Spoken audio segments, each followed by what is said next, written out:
Hola, en una sesión anterior de esta serie estábamos hablando de cómo se estructura la República en la nueva Constitución.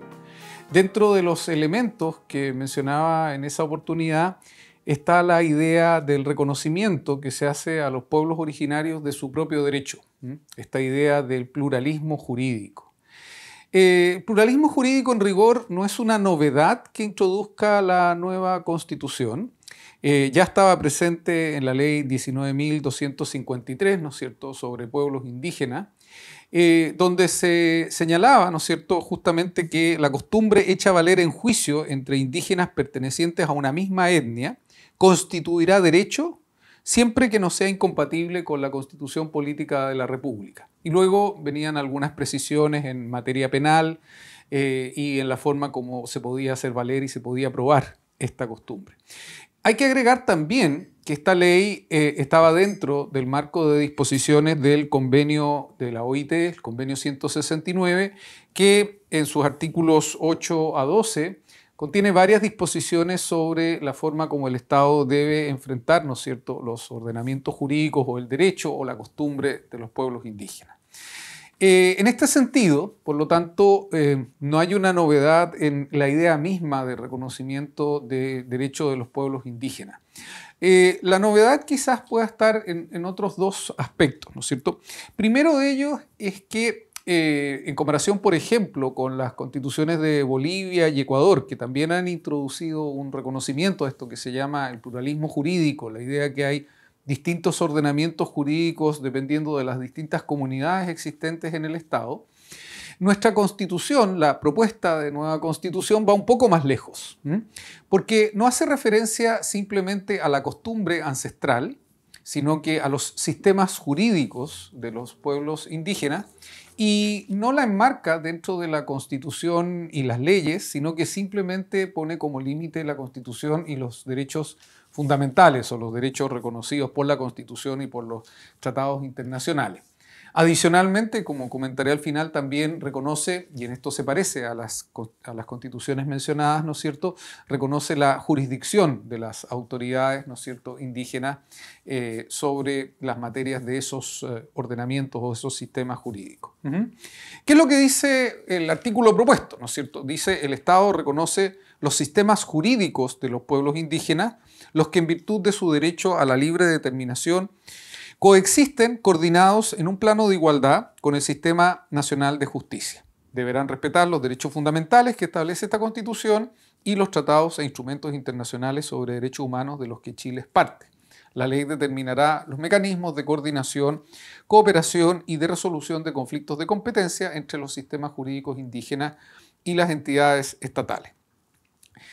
¿Qué cuestiones deja abierta esta consagración a nivel constitucional? Recuerden que acabamos de mencionar que antes existía en alguna medida a nivel legal y estaba consagrada en obligaciones internacionales de un tratado del que Chile es parte, o de un instrumento del que Chile es parte. En primer lugar, no queda muy claro qué extensión tiene, ¿no es cierto? Esto de los sistemas jurídicos, cuando se habla de un sistema jurídico en general, cuando uno habla del sistema jurídico inglés, del sistema jurídico argentino, está hablando de un conjunto muy extenso de materias y por lo tanto, a partir de la disposición constitucional, uno podría asumir que esto queda abierto y que podrían tratarse de todas las materias, ¿no es cierto? Es una cosa que obviamente es importante definir.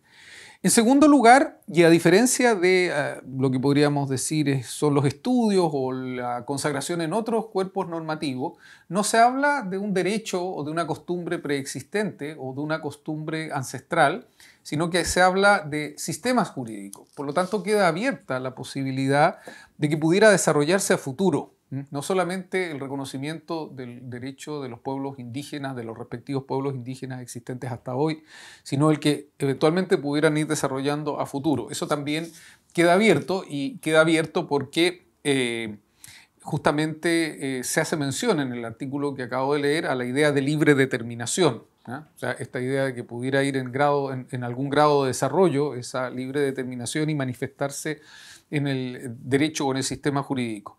Una tercera pregunta es: ¿qué naturaleza van a tener estos sistemas jurídicos? Una cosa es que tengan que respetar ¿no es cierto?, los derechos fundamentales y los derechos humanos. Otra cosa es si van a tener o se les va a reconocer la misma calidad, por ejemplo, de una ley. Allí donde la Constitución señale que un derecho fundamental debe ser regulado por ley, los sistemas jurídicos de los pueblos originarios van a servir de regulación equivalente a la ley, o en estos casos necesariamente se va a requerir de una ley que ¿no es cierto?, que haga esta regulación. Esa es una pregunta que queda abierta. Otra pregunta muy importante es que la Constitución no define, y esto tendrá que definirlo la ley, ¿quiénes son los titulares? Se habla de pueblos, de los sistemas jurídicos de los pueblos indígenas en general, pero hay pueblos, por ejemplo, como el pueblo Rapa Nui, que muy probablemente es posible identificar como una comunidad existente. Hay otros pueblos, ¿no es cierto?, particularmente en el norte, también el pueblo mapuche, que están constituidos sobre la base de distintas comunidades. Entonces, ¿se refiere esto al sistema jurídico de cada una de estas comunidades o a lo que se pueda establecer como una especie de práctica o sistema común? Esa es una cuestión que queda abierta. Por otro lado, si ustedes recuerdan el video que vimos sobre la nueva forma de la República, estos derechos se sustentan sobre la base de una comunidad. Es la comunidad, y esa es la idea que está detrás del pluralismo jurídico, el reconocimiento de los derechos que tienen las propias comunidades. ¿Qué pasa con pueblos originarios en los que no es posible identificar una comunidad? O sea, tenemos personas que se identifican como parte de ese pueblo, pero no podemos encontrar ninguna comunidad viva. A modo de hipótesis, obviamente que esto podría refutarse, pero personalmente no conozco ninguna comunidad del pueblo chango, de personas que se identifiquen como parte del pueblo chango, que estén viviendo en cuanto integrantes del pueblo chango en algún tipo de comunidad de vida. Puede ser que exista, pero si no fuera así, esa también es una cuestión que va a haber que solucionar, ¿no es cierto? ¿Cuál es la base o sustrato de estos sistemas jurídicos? Y por último, hay que señalar, y esto nos va a conectar con un tema que vamos a ver más adelante, que la ley no puede establecer una especie de sistema de tutela, de un ordenamiento por sobre estos sistemas jurídicos de los pueblos indígenas, y lo único que contempla es un mandato constitucional que le otorga competencia a la Corte Suprema para conocer de las impugnaciones deducidas en contra de las decisiones de la jurisdicción indígena, porque junto con los sistemas jurídicos se les reconoce a las autoridades de los pueblos indígenas la facultad de ejercer la función jurisdiccional. Entonces, a nivel constitucional quedan coordinados los sistemas jurídicos de los pueblos indígenas, el sistema nacional, y el ordenamiento jurídico, va a ser aplicado por las respectivas autoridades, y desde el punto de vista de los tribunales, la Corte Suprema solamente va a tener una potestad de revisión. Dice: la Corte Suprema conocerá y resolverá de las impugnaciones deducidas en contra de las decisiones de la jurisdicción indígena en una sala especializada y asistida por una consejería técnica integrada por expertos en su cultura y derecho propio en la forma que establezca la ley. Por último, y como digo, esto nos conecta con algún futuro video sobre la materia, la función jurisdiccional se ejercerá exclusivamente por los tribunales de justicia y las autoridades de los pueblos indígenas, reconocidos por la Constitución o las leyes dictadas conforme a ella. Y entonces la cuestión es cómo se va a regular el reconocimiento de estas autoridades indígenas para que luego el resto de las autoridades nacionales dé cumplimiento a estas sentencias y a estas decisiones, y cómo estas propias autoridades se van a ceñir a las exigencias de los derechos fundamentales. Por ejemplo, en materia de debido proceso. Si hay una comunidad relativamente pequeña donde la autoridad que ejerce esta función jurisdiccional está emparentada con los demás miembros de la comunidad, ¿se va a cumplir el debido proceso? ¿Se entiende cumplido el debido proceso en términos de imparcialidad, por ejemplo, de quien juzga? Ahí hay una serie de preguntas que seguramente van a requerir algún tipo de articulación.